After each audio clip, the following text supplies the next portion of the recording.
Nesse vídeo você vai entender como usar a inteligência artificial na publicação científica sem comprometer ética, autoria e rigor metodológico. Eu explico as diretrizes da ANPAD, a Associação Nacional de Pós-Graduação e Administração, da COP, CMJE, Nature, Elsevier, com foco em administração, comunicação e áreas interdisciplinares. Se você é pesquisador, professor, professora ou faz uma pós-graduação, esse conteúdo pode evitar erros graves na produção acadêmica. Eu pergunto se você usaria inteligência artificial para escrever parte do seu artigo científico? E mais importante, você declararia isso? A inteligência artificial está sendo usada na pesquisa acadêmica, inclusive, em administração, comunicação e áreas interdisciplinares. Mas o que poucos estão discutindo é o limite ético dessa prática. Hoje eu vou explicar exatamente onde está a linha entre inovação, legitimidade e risco à integridade científica. Eu escrevi para vocês aqui um texto, blog albertoclaro.com, justamente tentando colocar para vocês esse conteúdo que eu estou gravando nesse vídeo, nesse podcast. Então é importante a lida. Os links estão aqui na descrição do vídeo, então vocês podem acessar lá o texto e tudo mais. E vocês vão ver links diretamente para vários conteúdos que trabalham essa questão do risco, da transparência, da ética, revisão por pares, quando você vai avaliar um artigo científico para um periódico, por exemplo, que você deve fazer. Então, muito cuidado com essa questão. Tá? Eu sou fã disso, eu não nego, eu utilizo para análise de alguns dados profundos, para revisão de, por exemplo, aspectos técnicos, linguísticos ou de normas daquele periódico para o qual eu vou submeter, mas não para criar um artigo científico, obviamente que não. Inclusive, também lá no meu site tenho vários textos escritos sobre isso, sobre o uso da inteligência artificial usando para esse tipo de trabalho. A inteligência artificial generativa é capaz de estruturar textos, organizar revisão de literatura, surgir argumentos e até indicar referências. Isso tem acelerado a produção científica de forma impressionante. Mas existe um problema estrutural que precisa ser discutido. A autoria científica não é apenas quem escreve as frases, é quem assume a responsabilidade intelectual, metodológica e ética pelo conteúdo publicado.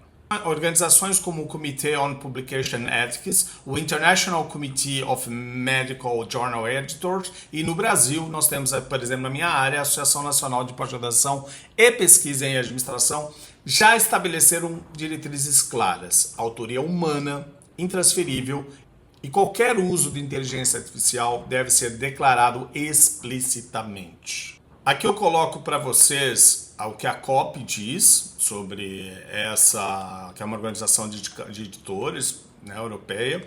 Ele tem vários textos, várias explicações sobre como se deve usar a inteligência artificial como coautora, por exemplo.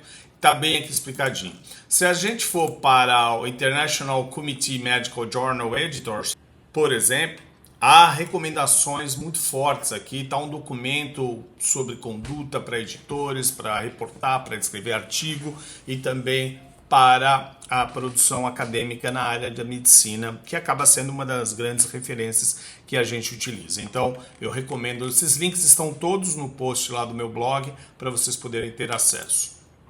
E, como eu falei, nós temos a ANPAD, que é a Associação Nacional de Pós-Graduação e Administração, aqui do Brasil, da qual eu sou associado, membro, líder de tema, que também já tem o seu manual. Esse manual que eu coloco na tela e que vocês também têm acesso lá pelos links que eu coloco no meu blog. Tá? Então, todo esse material fica à disposição para vocês, ele é livre, ele é aberto, como ciência tem que ser, para vocês poderem acessar e lerem com cuidado.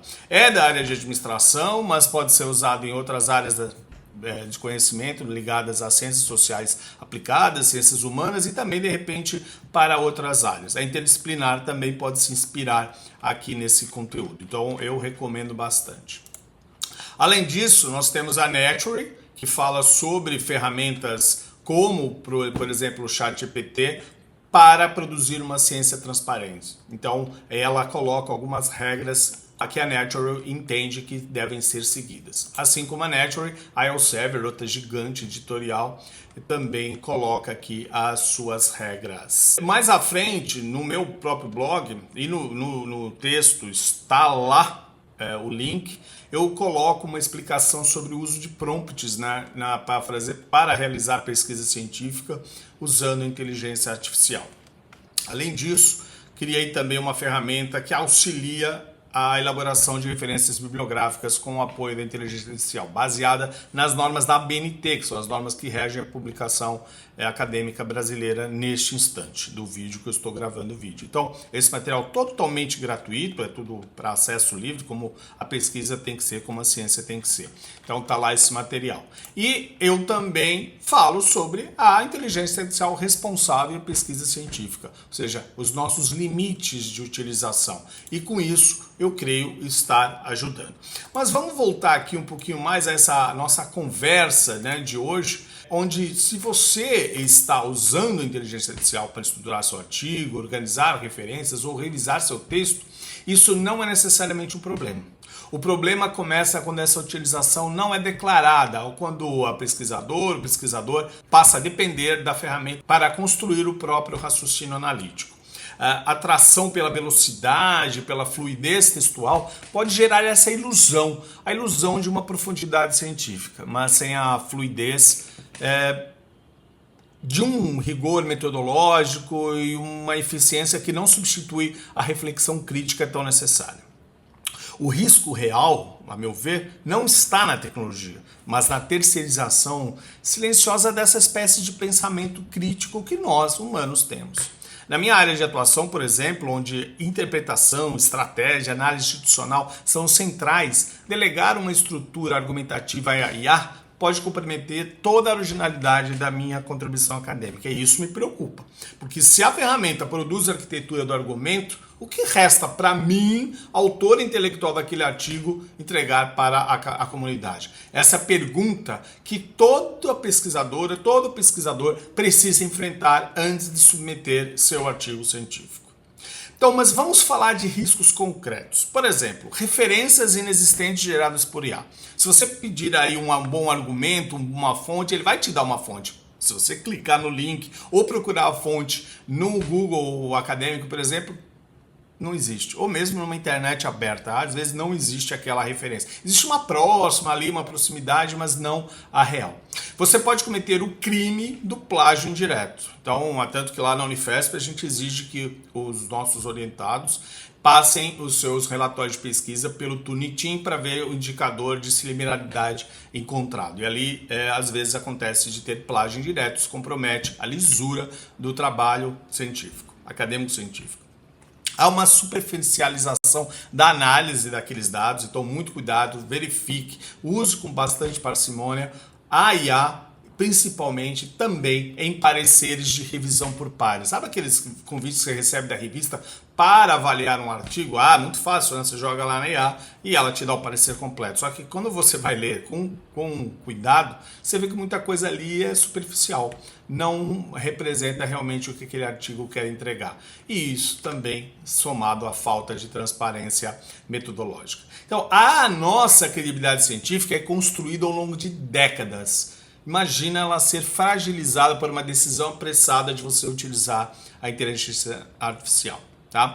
Então, na minha área da administração, por exemplo, ligada ao marketing, no meu caso, trabalho com fenômenos organizacionais complexos, políticas públicas, governança, inovação, economia azul, empreendedorismo azul, sustentabilidade, comunicação estratégica. Tudo isso exige uma análise interpretativa, contextual e muitas vezes normativa. A IA pode ajudar na organização desse processo, mas não pode substituir o julgamento científico, a leitura crítica ou a construção teórica. Se a IA escreve melhor do que você, isso não é necessariamente eficiência. Pode ser um alerta de deslocamento intelectual que você está sofrendo. Então, a inteligência artificial, minha gente, não vai destruir a ciência, mas o uso irresponsável pode corroer a confiança que sustenta nesse nosso sistema acadêmico. A pergunta final não é se você pode usar IA. A pergunta deveria ser, se você removesse a IA do seu artigo, a contribuição intelectual continuaria sendo sua? Se a resposta for sim, você está usando a ferramenta corretamente. Se houver dúvida, talvez seja a hora de rever o processo, porque tecnologia evolui, mas integridade científica continua sendo uma escolha humana. Obrigado, compartilhe aí com seus colegas, seus pares na academia, deixe algum comentário para eu poder melhorar esse conteúdo e conto com vocês. Até a próxima.